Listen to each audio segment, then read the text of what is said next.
Hi, did you know that stories told with the help of images are a way to get to know colloquial forms, learn about dialogues, onomatopoeia and ways of speaking English that, many times, go far from formality? So, if you want to practice your reading and have fun, check out some of our stories in English for you to increase your English vocabulary a lot. Good reading. If you want more stories in English, please subscribe for more videos. If you liked, leave your like and comment. The Adventure of the Western Star. I was standing at the window of Poirot's rooms looking out idly on the street below. "That's queer," I ejaculated suddenly beneath my breath. "What is, mon ami?" asked Poirot placidly, from the depths of his comfortable chair. "Deduce, Poirot, from the following facts.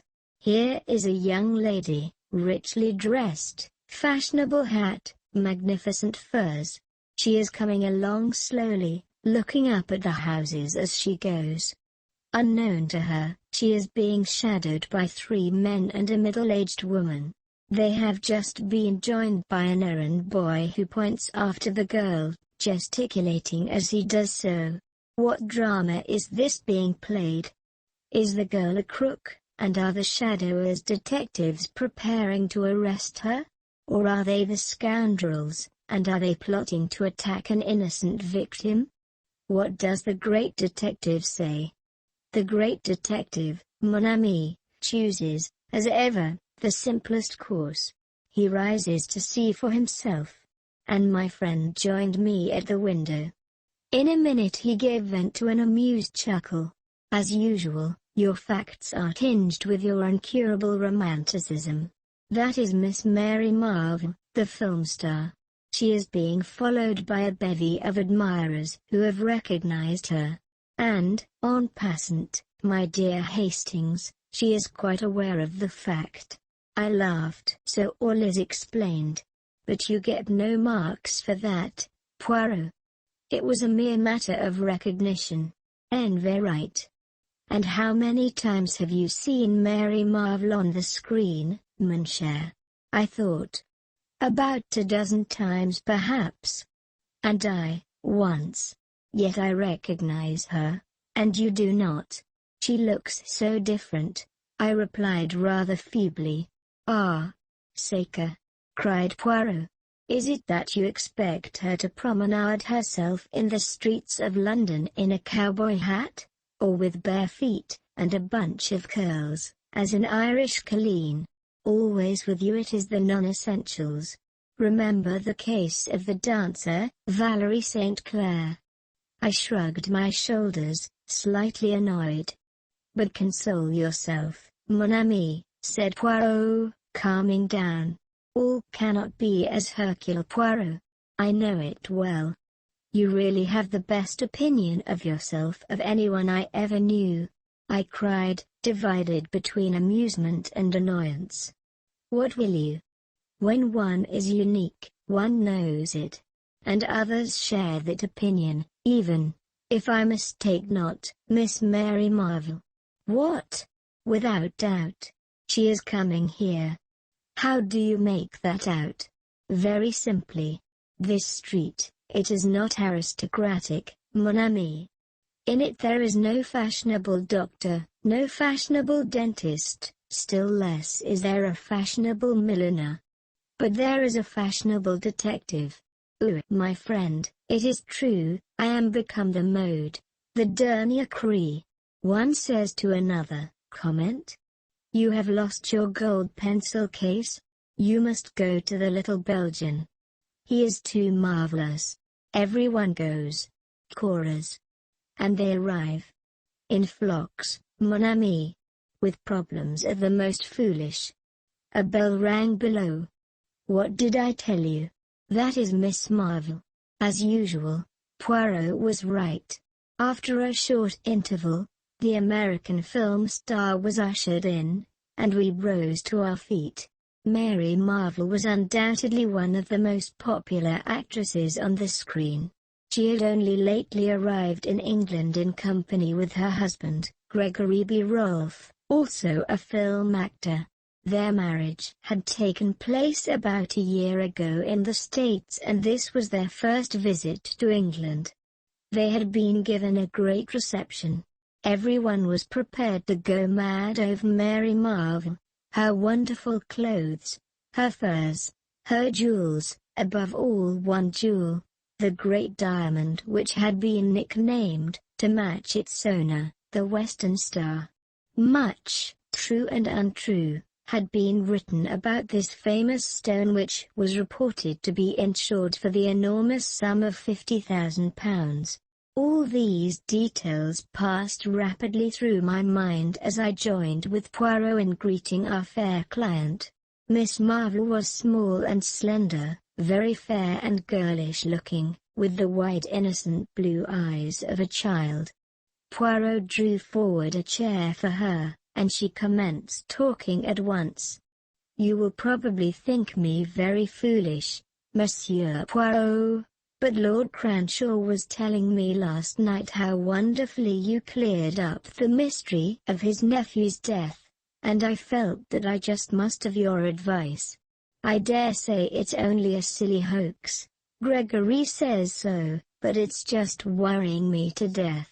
She paused for breath. Poirot beamed encouragement. "Proceed, madam. You comprehend, I am still in the dark. It's these letters." Miss Marvell unclasped her handbag, and drew out 3 envelopes which she handed to Poirot. The latter scrutinized them closely. Cheap paper, the name and address carefully printed. "Let us see the inside." He drew out the enclosure. I had joined him, and was leaning over his shoulder. The writing consisted of a single sentence, carefully printed like the envelope. It ran as follows: "The great diamond which is the left eye of the god must return whence it came."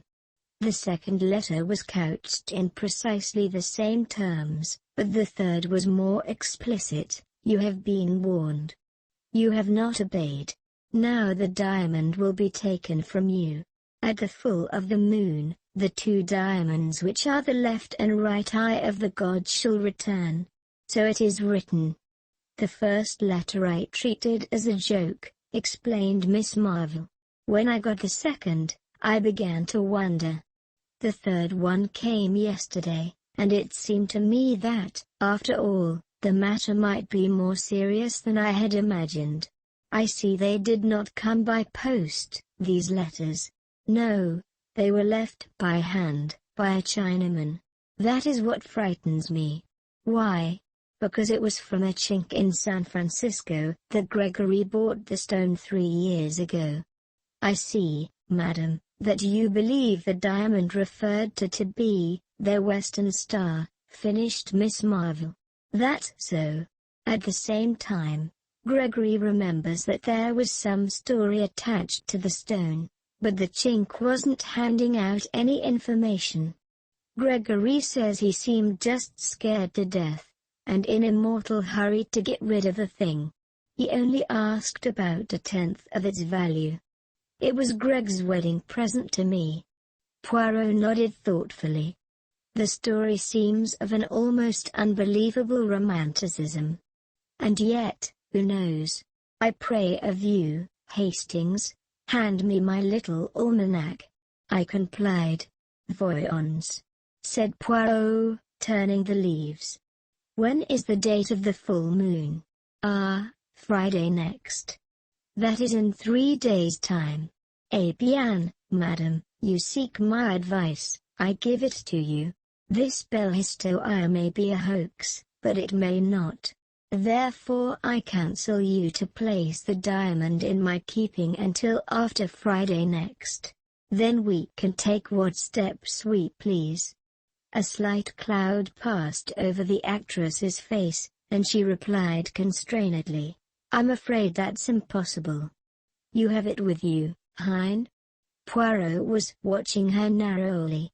The girl hesitated a moment, then slipped her hand into the bosom of her gown, drawing out a long thin chain. She leaned forward, unclosing her hand. In the palm, A stone of fire, exquisitely set in platinum, lay and winked at us solemnly. Poirot drew in his breath with a long hiss. "Impotent," he murmured. "You permit, madam?" He took the jewel in his own hand and scrutinized it keenly, then restored it to her with a little bow. "A magnificent stone, without a flaw. Ah, Saint Tonnes. And you carry it about with you, comme ça?" "No, no, I'm very careful really, Monsieur Poirot. As a rule it's locked up in my jewel case, and left in the hotel safe deposit. We're staying at the Magnificent, you know. I just brought it along today for you to see." "And you will leave it with me, n'est-ce pas? You will be advised by Papa Poirot?" "Well, you see, it's this way, Monsieur Poirot. On Friday we're going down to Yardley Chase to spend a few days with Lord and Lady Yardly." Her words awoke a vague echo of remembrance in my mind. Some gossip, what was it now? A few years ago Lord and Lady Yardly had paid a visit to the States. Rumor had it that his lordship had rather gone the pace out there with the assistance of some lady friends, but surely there was something more, some gossip which coupled Lady Yardly's name with that of a movie star in California. Why? It came to me in a flash. Of course it was none other than Gregory Rolf. "I'll let you into a little secret, Monsieur Poirot," Miss Marvell was continuing. "We've got a deal on with Lord Yardly. There's some chance of our arranging to film a play down there in his ancestral pile, at Yardley Chase." I cried, interested. "Why, it's one of the show places of England." Miss Marvell nodded. "I guess it's the real old feudal stuff all right. But he wants a pretty stiff price, and of course I don't know yet whether the deal will go through. But Greg and I always like to combine business with pleasure. But, I demand pardon if I am dense, madame, surely it is possible to visit Yardley Chase without taking the diamond with you?" A shrewd, hard look came into Miss Marvell's eyes which belied their childlike appearance. She looked suddenly a good deal older. "I want to wear it down there." "Surely," I said suddenly, "there are some very famous jewels in the Yardley collection, a large diamond amongst them?" "That's so," said Miss Marvell briefly.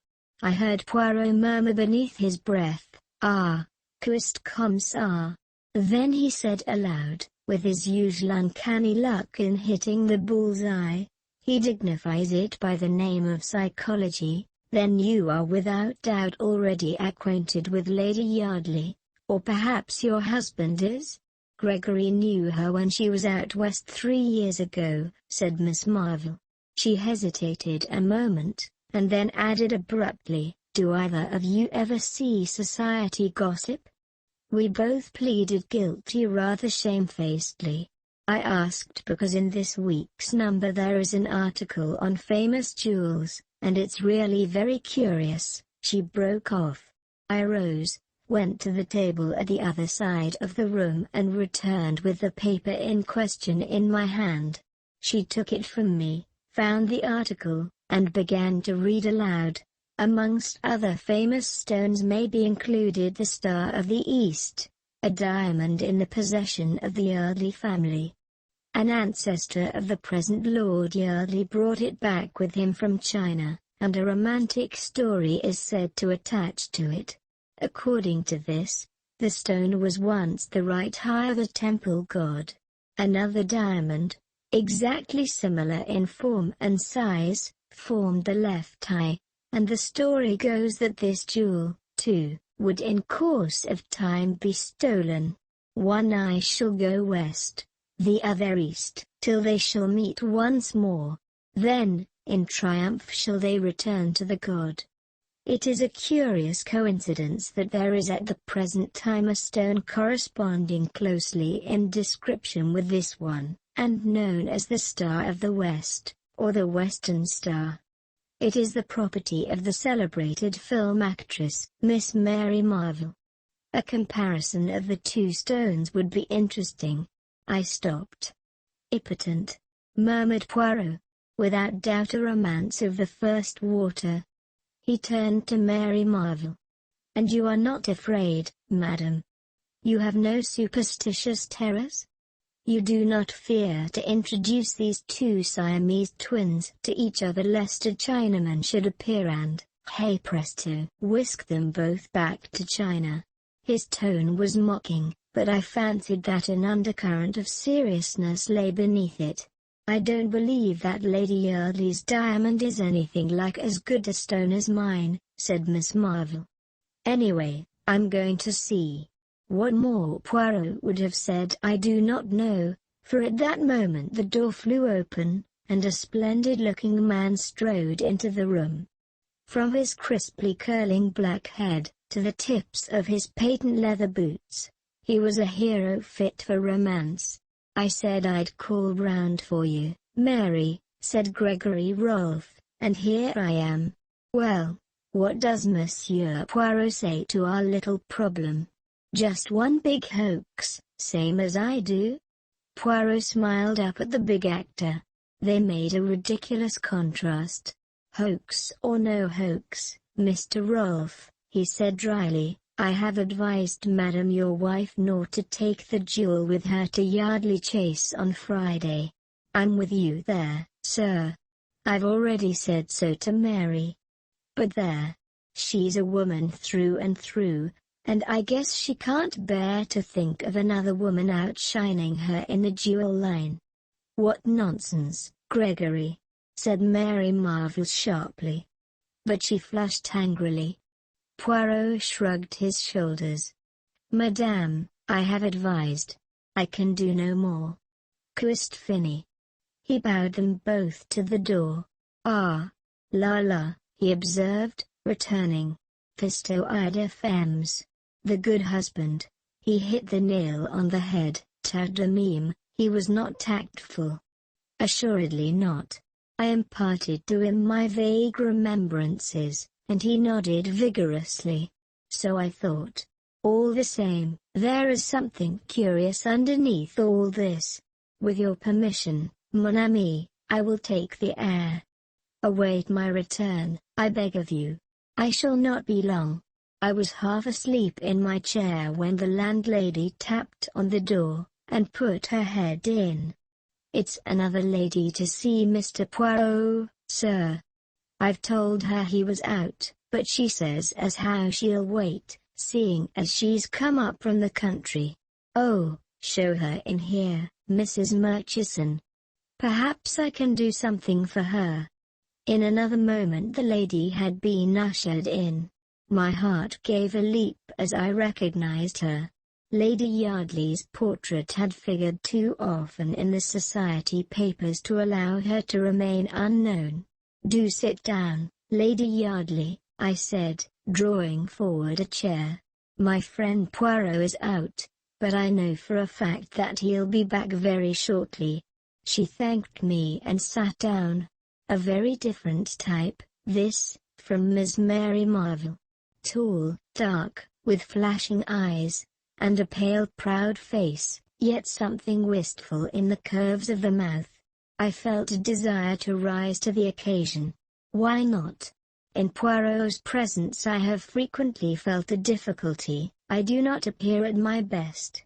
And yet there is no doubt that I, too, possess the deductive sense in a marked degree.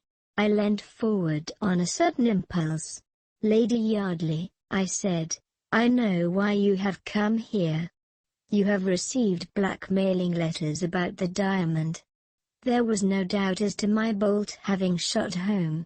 She stared at me open-mouthed, all color banished from her cheeks. You know? She gasped. How? I smiled. By a perfectly logical process. If Miss Marvell has had warning letters, Miss Marvell. She has been here? She has just left.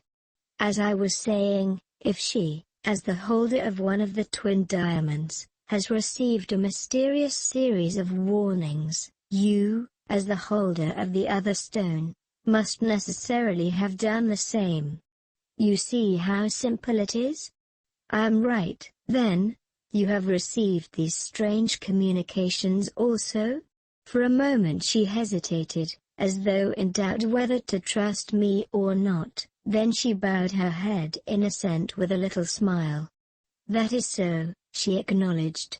Were yours, too, left by hand, by a Chinaman?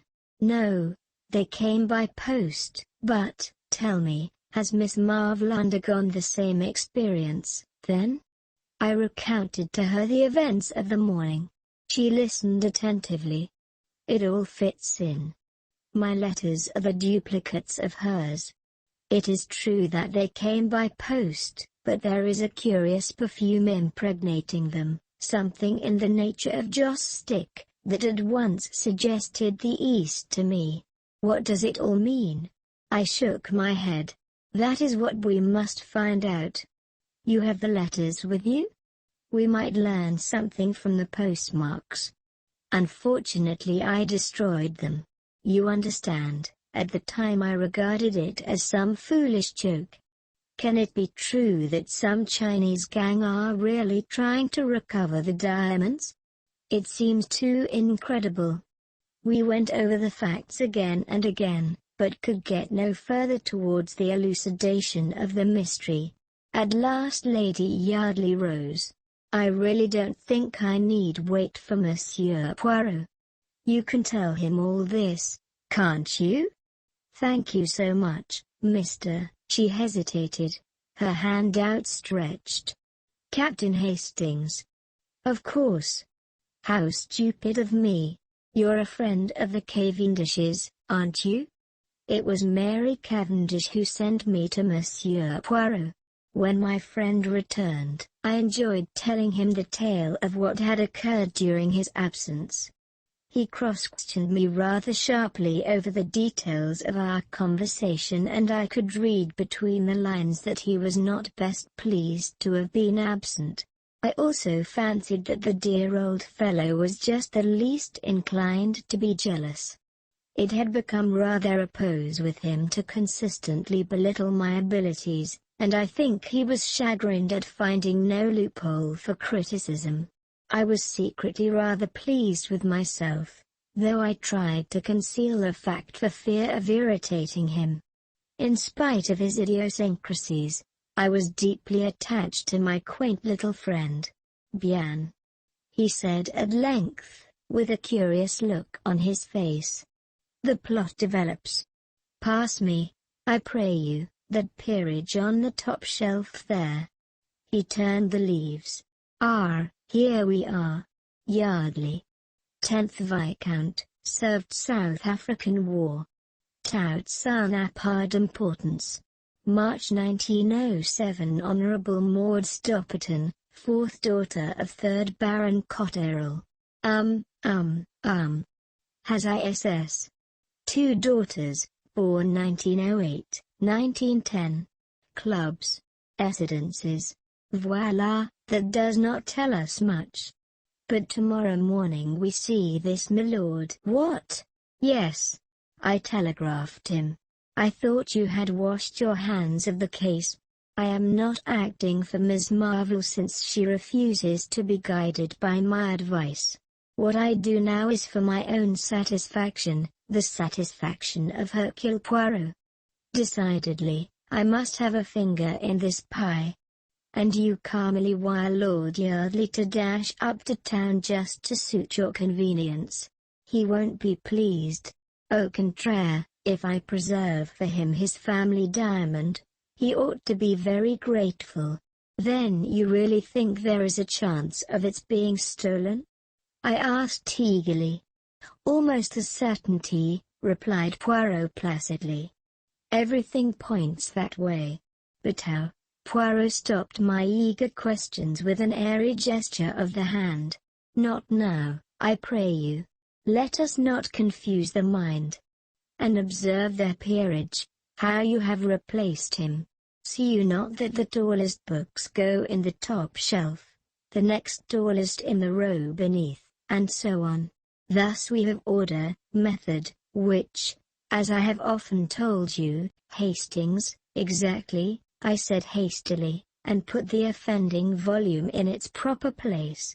Lord Yardley turned out to be a cheery, loud-voiced sportsman with a rather red face, but with a good-humoured bonhomie about him that was distinctly attractive and made up for any lack of mentality. "Extraordinary business this, Monsieur Poirot. Can't make head or tail of it. Seems my wife's been getting odd kinds of letters, and that this Miss Marvell's had 'em too. What does it all mean?" Poirot handed him the copy of the Society Gossip. "First, my lord, I would ask if these facts are substantially correct?" The peer took it. His face darkened with anger as he read. "Damned nonsense," he spluttered. "There's never been any romantic story attaching to the diamond. It came from India originally, I believe. I never heard of all this Chinese god stuff. Still, the stone is known as the Star of the East. Well, what if it is?" he demanded wrathfully. Poirot smiled a little, but made no direct reply. "What I would ask you to do, my lord, is to place yourself in my hands. If you do so unreservedly, I have great hopes of averting the catastrophe." "Then you think there's actually something in these wild cat tales? Will you do as I ask you?" "Of course I will, but, bien. Then permit that I ask you a few questions. This affair of Yardley Chase, is it, as you say, all fixed up between you and Mr. Rolf?" "Oh, he told you about it, did he?" "No, there's nothing settled." He hesitated, the brick red color of his face deepening. "Might as well get the thing straight. I've made rather an ass of myself in many ways, Monsieur Poirot, and I'm head over ears in debt, but I want to pull up. I'm fond of the kids, and I want to straighten things up, and be able to live on at the old place. Gregory Rolf is offering me big money, enough to set me on my feet again. I don't want to do it. I hate the thought of all that crowd play acting round the chase, but I may have to, unless," he broke off. Poirot eyed him keenly. "You have, then, another string to your bow? Permit that I make a guess? It is to sell the Star of the East?" Lord Yardley nodded. "That's it. It's been in the family for some generations, but it's not entailed. Still, it's not the easiest thing in the world to find a purchaser. Hofburg, the Hatton Garden man, is on the lookout for a likely customer, but he'll have to find one soon, or it's a washout. One more question, permettez, Lady Yardly, which plan does she approve?" "Oh, she's bitterly opposed to my selling the jewel. You know what women are. She's all for this film stunt." "I comprehend," said Poirot. He remained a moment or so in thought, then rose briskly to his feet. "You return to Yardley Chase at once? Bien. Say no word to anyone, mind, but expect us there this evening. We will arrive shortly after 5, all right, but I don't see, ça n'a pas d'importance," said Poirot kindly. "You will that I preserve for you your diamond, n'est-ce pas?" "Yes, but, then do as I say." A sadly bewildered nobleman left the room.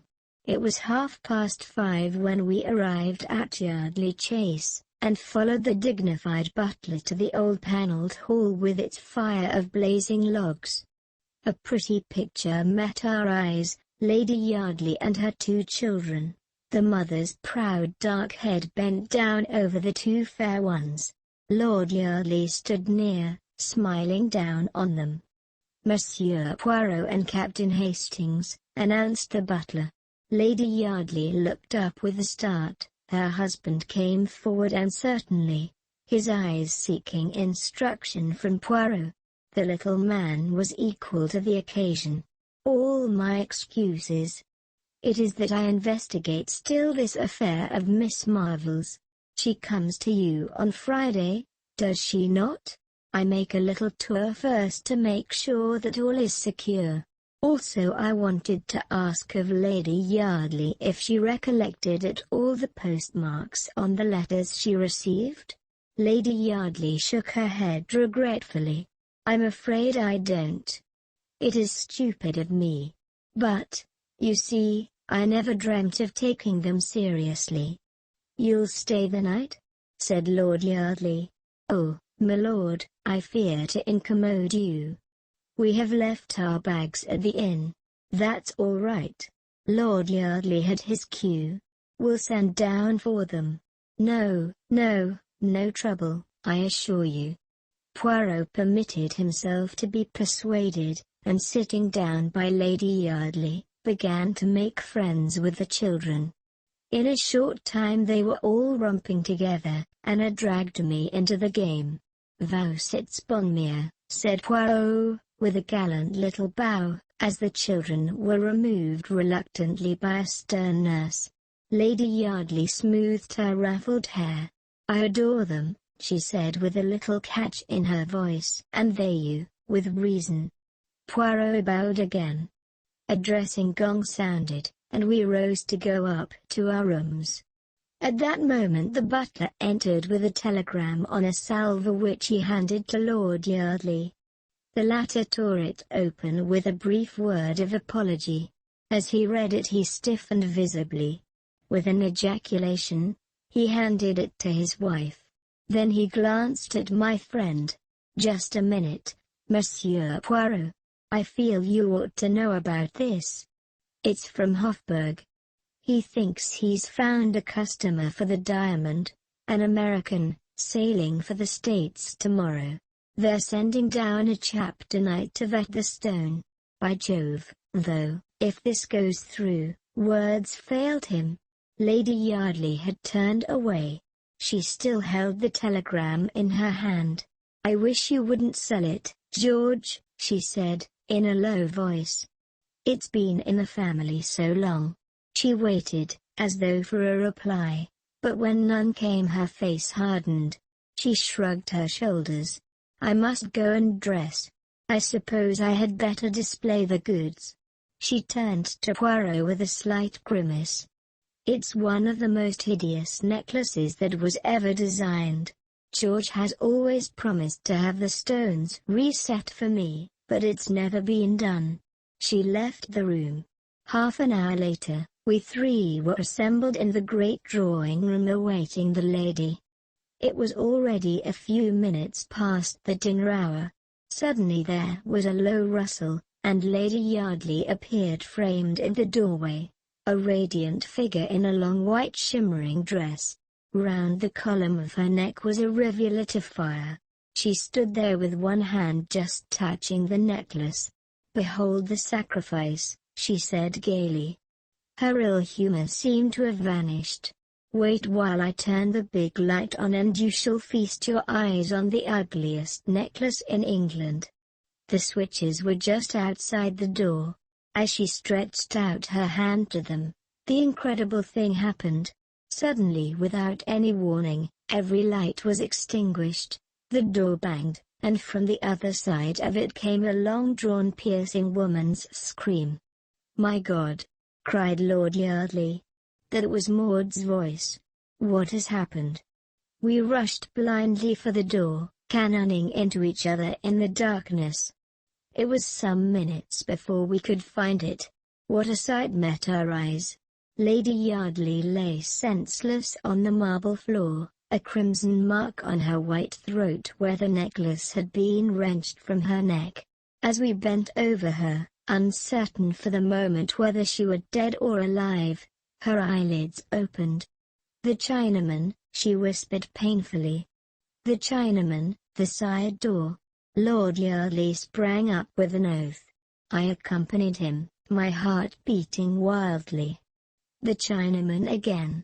The side door in question was a small one in the angle of the wall, not more than a dozen yards from the scene of the tragedy. As we reached it, I gave a cry.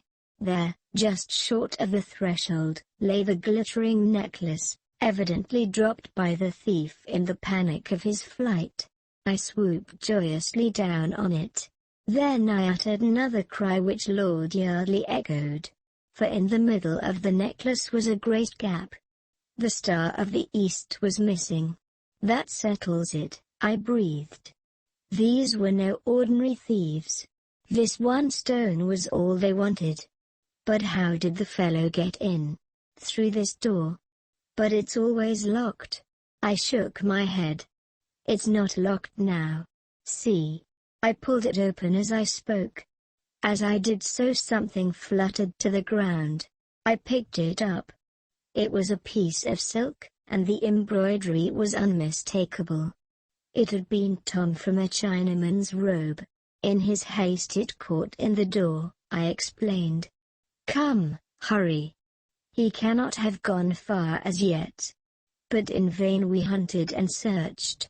In the pitch darkness of the night, the thief had found it easy to make his getaway. We returned reluctantly, and Lord Yardley sent off one of the footmen post haste to fetch the police. Lady Yardly, aptly ministered to by Poirot, who is as good as a woman in these matters, was sufficiently recovered to be able to tell her story.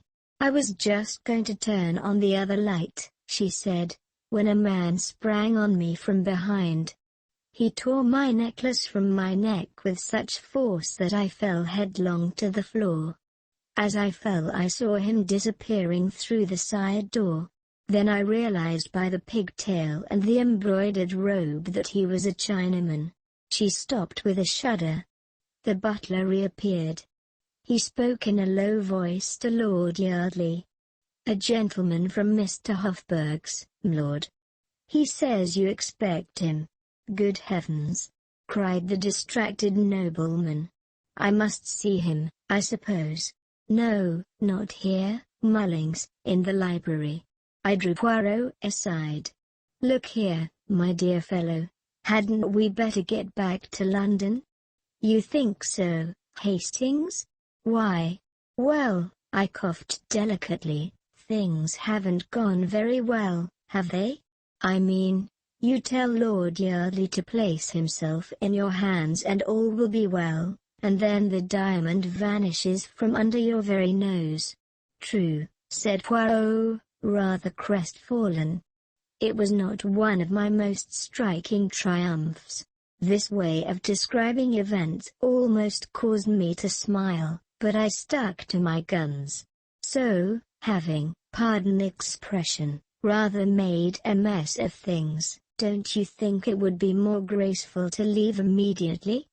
And the dinner, the without doubt excellent dinner, that the chef of Lord Yardley has prepared."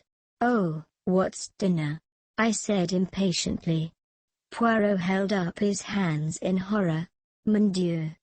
It is that in this country you treat the affairs gastronomic with a criminal indifference.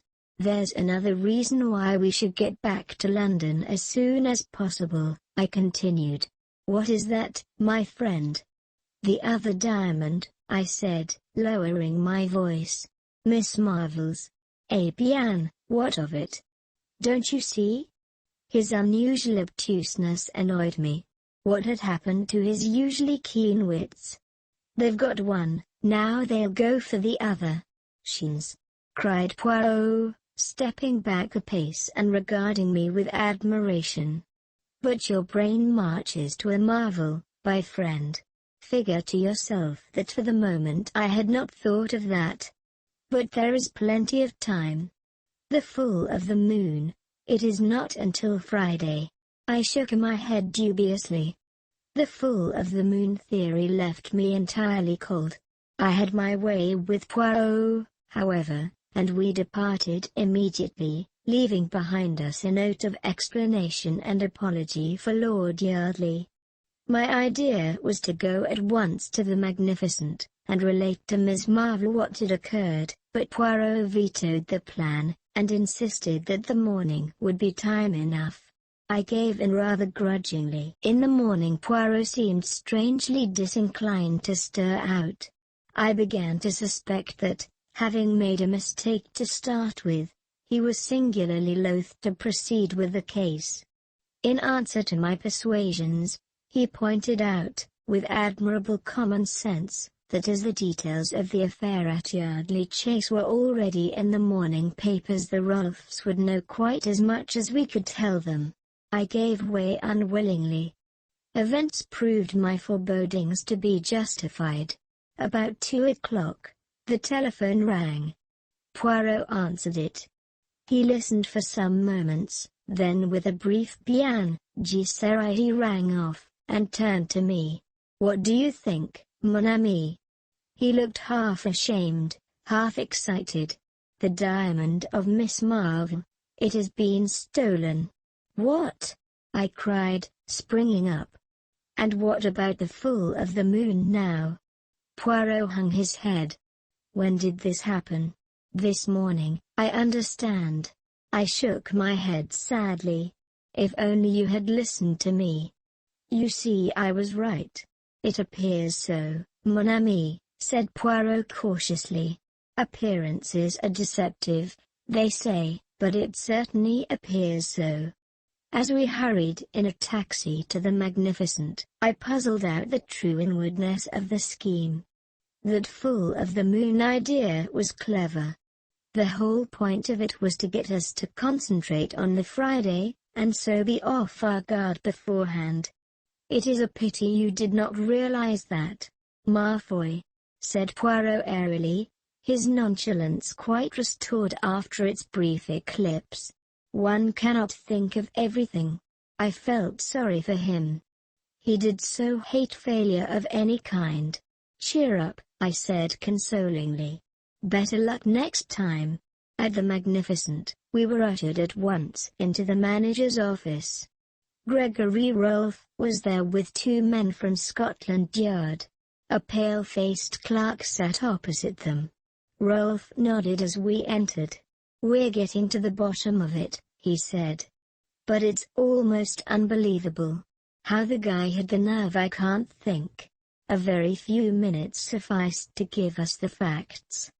Mr. Rolf had gone out of the hotel at 11:15. At 11:30, a gentleman, so like him in appearance as to pass muster, entered the hotel and demanded the jewel case from the safe deposit. He duly signed the receipt, remarking carelessly as he did so, "Looks a bit different from my ordinary one, but I hurt my hand getting out of the taxi." The clerk merely smiled and remarked that he saw very little difference. Rolf laughed and said, "Well, don't run me in as a crook this time, anyway. I've been getting threatening letters from a Chinaman, and the worst of it is I look rather like a chink myself. It's something about the eyes." I looked at him, said the clerk who was telling us this, and I saw at once what he meant. The eyes slanted up at the corners like an Oriental's. I'd never noticed it before. "Darn it all, man," roared Gregory Rolf, leaning forward. "Do you notice it now?" The man looked up at him and started. "No, sir," he said. "I can't say that I do." And indeed there was nothing even remotely Oriental about the frank brown eyes that looked into ours. The Scotland Yard man grunted. Old customer. Thought the eyes might be noticed, and took the bull by the horns to disarm suspicion. "He must have watched you out of the hotel, sir, and nipped in as soon as you were well away." "What about the jewel case?"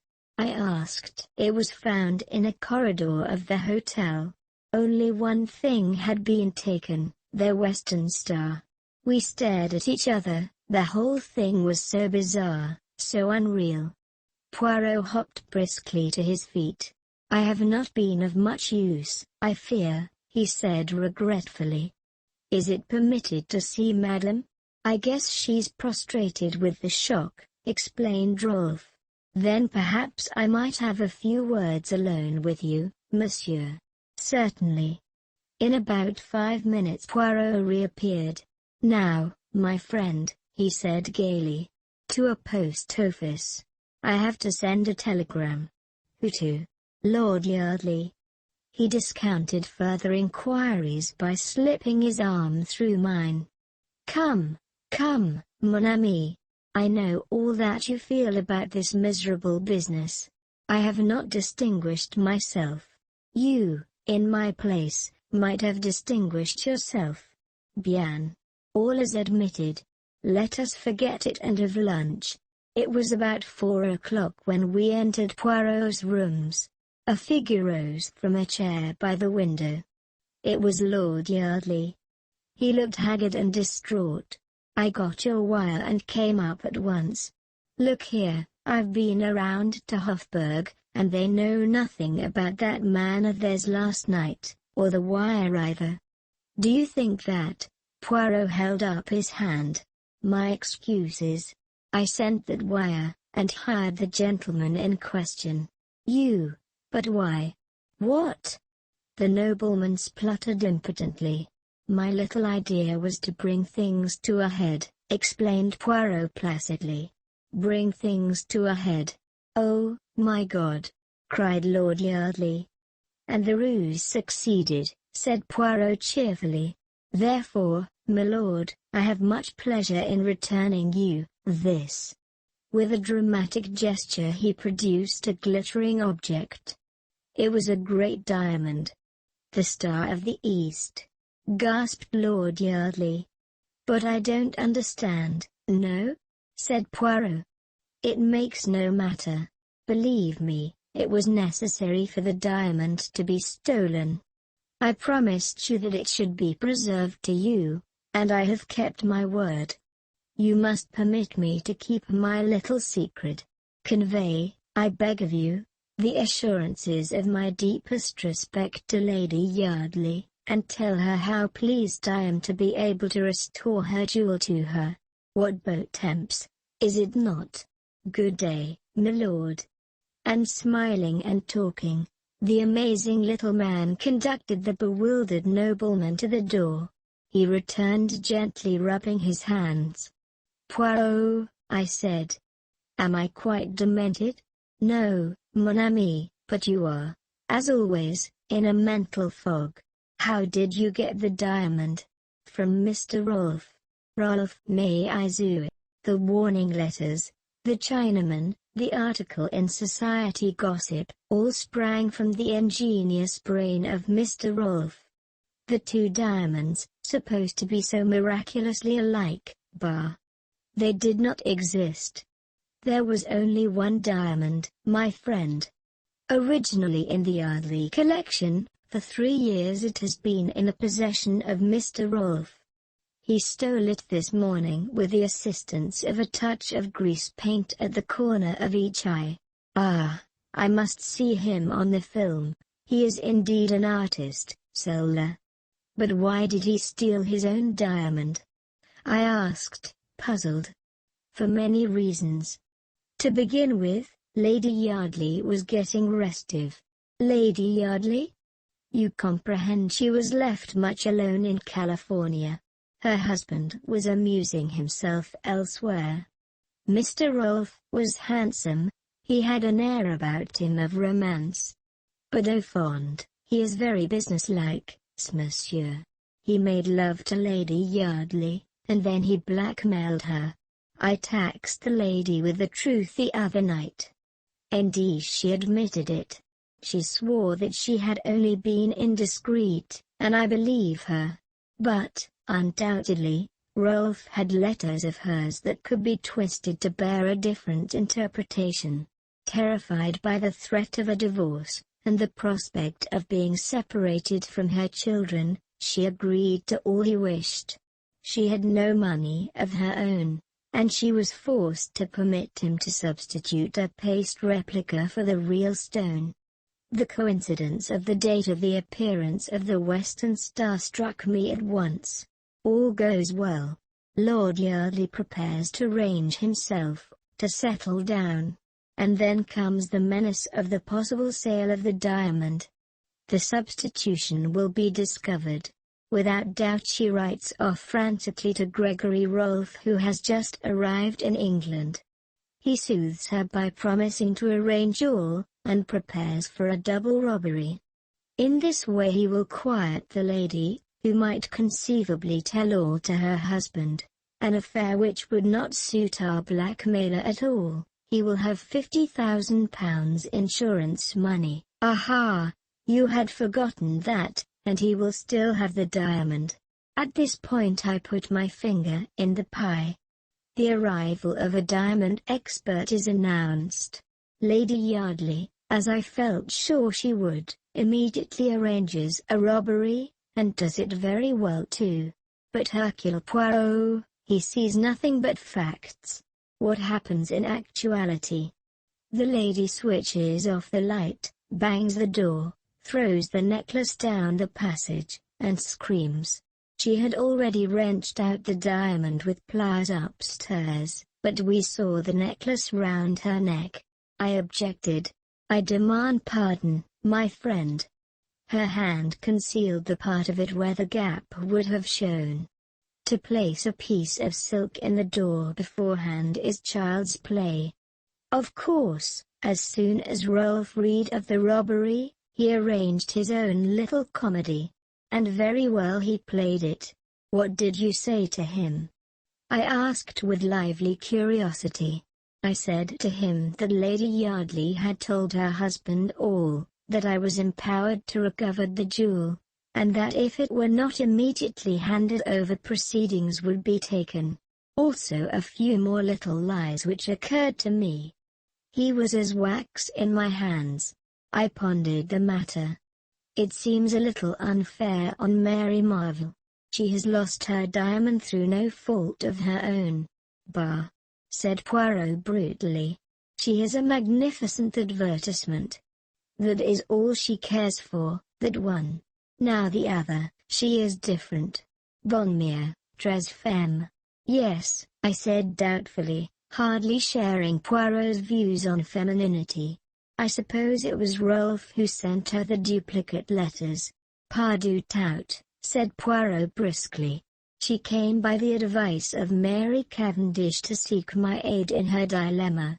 Then she heard that Mary Marvell, whom she knew to be her enemy, had been here, and she changed her mind, jumping at a pretext that you, my friend, offered her. A very few questions sufficed to show me that you told her of the letters, not she you. She jumped at the chance your words offered. I don't believe it, I cried, stung. See, mon ami, it is a pity that you study not the psychology. She told you that the letters were destroyed? Oh, la, never does a woman destroy a letter if she can avoid it. Not even if it would be more prudent to do so. It's all very well, I said, my anger rising, but you've made a perfect fool of me. From beginning to end. No, it's all very well to try to explain it away afterwards. There really is a limit. But you were so enjoying yourself, my friend. I had not the heart to shatter your illusions. It's no good. You've gone a bit too far this time, mon Dieu. But how you enrage yourself for nothing, mon ami. I'm fed up. I went out, banging the door. Poirot had made an absolute laughingstock of me. I decided he needed a sharp lesson. I would let some time elapse before I forgave him. He had encouraged me to make a perfect fool of myself.